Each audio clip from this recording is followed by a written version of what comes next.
ఓం శ్రీమాత్రే నమః. శ్రీ శివాయ గురవే నమః. యఃకర్త జగతాం భర్త సంహర్త మహసాం నిధి ప్రణమామి తమాదిత్యం బహిరంతస్తమోపహం. వీక్షకులకు నమస్కారం. నేను మీ దేవులపల్లి రామకృష్ణ శాస్త్రి, ఆర్కే మాతృశ్రీ తెలుగు జ్యోతిషపరమైన యూట్యూబ్ ఛానల్. ఇప్పుడు డిసెంబర్ నెల 29వ తేదీ నుండి జనవరి నెల 4వ తేదీ వరకు గల గ్రహ స్థితిగతులని ఒకసారి పరిశీలన చేద్దాం. ధనస్సు రాశిలో సూర్యగ్రహం, కుంభరాశిలో శుక్ర శని గ్రహాలు, మీనరాశిలో రాహుగ్రహం, అలాగే వృషభ రాశిలో గురుగ్రహం వక్రస్థితి, కర్కాటక రాశిలో కుజగ్రహం వక్రస్థితి, కన్యా రాశిలో కేతుగ్రహం, వృశ్చిక రాశిలో చంద్ర బుధ గ్రహాలు సంచరిస్తున్నాయి.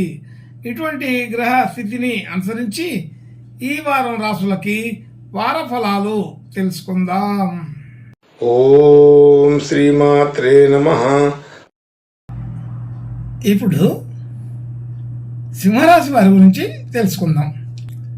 సింహరాశి వారికి రాశి నుండి 2వ స్థానంలో కేతుగ్రహం, 4వ స్థానంలో చంద్ర బుధ గ్రహాలు, 5వ స్థానంలో సూర్యగ్రహం, 7వ స్థానంలో శుక్ర శని గ్రహాలు, 8వ స్థానంలో రాహుగ్రహం, 10వ స్థానంలో గురుగ్రహం, 12వ స్థానంలో కుజగ్రహం సంచరిస్తున్నాయి.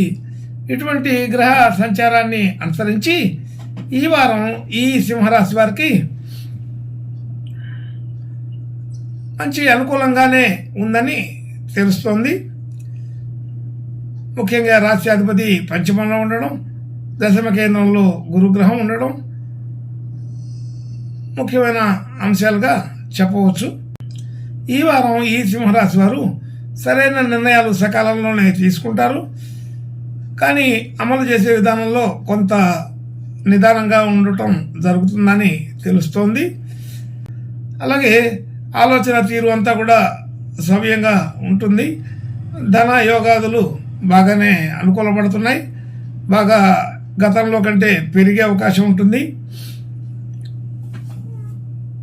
అలాగే కుటుంబ సభ్యులు, బంధుమిత్రులు అందరికీ దూరంగా ఉండడం, దూర ప్రయాణాలు చేయడం మొదలైన విషయాలు కూడా కనిపిస్తున్నాయి.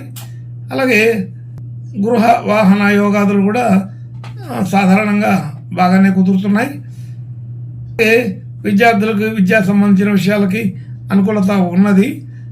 సంతానం సంబంధించిన విషయాలకు కూడా బాగా అనుకూలంగా ఉంటుందని తెలుస్తోంది. అలాగే సంతానం వలన కీర్తి, గుర్తింపు, ప్రతిష్టలు జరుగుతాయి. ఆర్థికపరమైన రుణ ఒత్తిడి కొంతవరకు తగ్గుతుంది. రుణ సంబంధించిన విషయాలకి అన్ని రకాలుగా ఆలోచనలు పెట్టుకొని బాగానే కృషి చేసి ఆ రుణ సంబంధించిన విషయాలని తగ్గించుకోగలుగుతారు. ఆరోగ్యపరమైన విషయాలకు ఎటువంటి ఇబ్బంది లేదు. అలాగే భార్యాభర్తల మధ్య అనుకూలత బాగానే ఉంది. అలాగే వ్యాపారస్తులకి, వ్యాపార భాగస్వాములకి అందరికీ కూడా కొంత అనుకూలమైన వాతావరణం కనపడుతోంది. దూర ప్రాంతానికి వెళ్ళాలనే ప్రణాళికలు ముందుగానే తయారు చేసుకుంటారు. అన్ని రకాల విషయాల్లో కూడా కొంత బాగా ఆలోచన చేసి నిర్ణయం తీసుకోవడం జరుగుతుంది. భాగ్యస్థితి కొంత అనుకూలపడే అవకాశం ఉన్నప్పటికీ కూడా దానిలో భాగాలు, పంపిణీలు అలాంటి సందర్భాలు వస్తుంటాయి. అయితే ఎటువంటి పంపిణీలు, భాగాలు ఉన్నప్పటికీ కూడా అవన్నీ ఒక కొలిక్కి రావడానికి ఇంకా సమయం పడుతుంది. కొత్తగా ఏదైనా ప్రయత్నం చేయాలంటే దానికి అనుకూలమైన వాతావరణం కుదిరినప్పటికీ ఆ ప్రయత్నాలు వాయిదా వేసే అవకాశం ఎక్కువగా ఉంటుంది. అలాగే ఉద్యోగ సంబంధించిన విషయాల్లో అనుకూలత బాగానే ఉంది. ఉద్యోగ సంబంధించిన విషయాల్లో కొంచెం గట్టిగానే కష్టపడవలసి వస్తుంటుంది. కొంత శ్రమ ఎక్కువగానే చూపించవలసి వస్తుంటుంది. అలాగే అన్ని రకాల విషయాల్లో కూడా కొంత అనుకూలమైన పరిస్థితుల్ని చూడగలుగుతాము. అయితే మొత్తానికి ఈ వారంలో ఎక్కువగా కష్టపడవలసి వస్తుందని అర్థమవుతుంది. అలాగే శుక్ర సంబంధించిన విషయాలు కూడా శుక్ర శని గ్రహాలు కూడా రాశిని వీక్షించడం వలన కొంత బద్ధకంగాను నిదానంగా ఉండడం జరుగుతుంటుంది.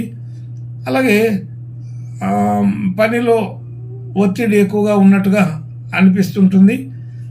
అలాగే విందు వినోద వ్యవహారాదులన్నీ కూడా జరుపుకోగలుగుతారు. అలాగే కొత్త కొత్త విషయాలు తెలుసుకోవడం నేర్చుకోవడం జరుగుతుందని తెలుస్తోంది. ఇంకా మంచి శుభలక్షణాలు కలగడం కోసం ఈ సింహరాశి వారు ఈ వారం గణపతి దేవుని ప్రార్థనా నమస్కారాలు చేసుకుంటే ఇంకా బాగా అనుకూలపడే అవకాశం ఉంటుందని తెలుస్తోంది. శుభం భూయాత్. ఓం శ్రీమాత్రే నమః.